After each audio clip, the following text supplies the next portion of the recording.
Boka. Yes. That's the flagship. That is the one. Yes. You don't go 13 years consecutively with a Michelin. What is it? Michelin star, 13 consecutive years. Yeah. So many business lessons people can learn for their own life, or even relationship lessons. How do you do that consecutively for 13 years? Well, and we've been open for 20. Lee Wolin is our executive chef partner there, and he's an incredible operator. We have an incredible team there. That whole team's amazing. Their flags are pointed in the same direction. They are dedicated to giving, great service, great hospitality, great food every single night. But leadership comes from the top. Lee does an amazing job. I have an immense amount of respect for him.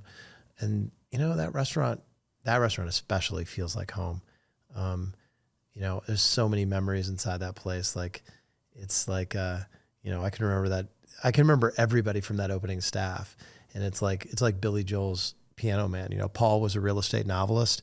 We had Nate, who was the real estate novelist, who was behind our bar, and we did have a waitress practicing politics. It was like, it just, there's so much history there with that restaurant. I'm a super nostalgic guy. So every time I walk in that door, I can see my 3 kids running around in that dining room, like during the day before service. I can remember, when Sophia was born, my wife was pregnant at the opening.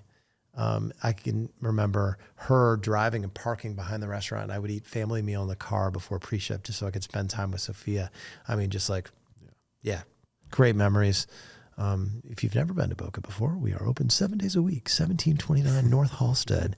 Reservations can be had on opentable.com.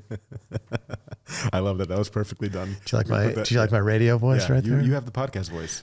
By the way, when I opened up Indigo in Springfield, I did a really silly radio ad, and at the end of the radio ad, it was like now open in Springfield on the West Side, Indigo Restaurant. And then at the end of the commercial, I went, Indigo, bringing the world to Springfield.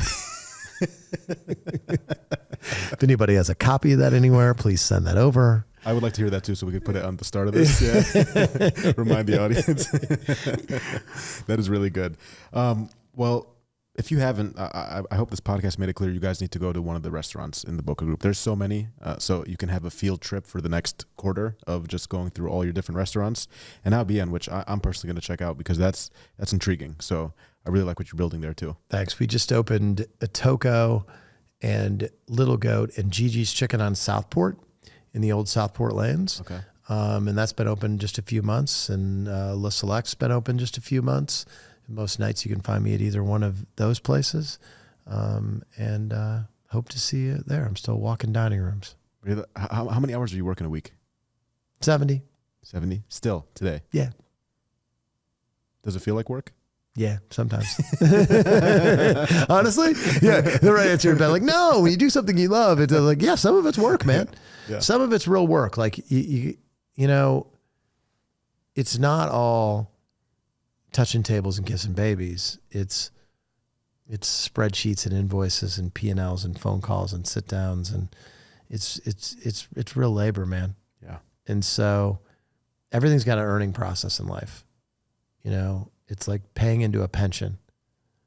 And so everything that I've ever had in life that's been worth it tested me at some point. Mm-hmm. Don't matter, kids, marriage, business, friendship, they all go through hard things, and that's a sign that it's worth it. If it's kicking your ass, some people quit and they're like, well, no, I didn't sign up for this. No, it's exactly what you fucking signed up for.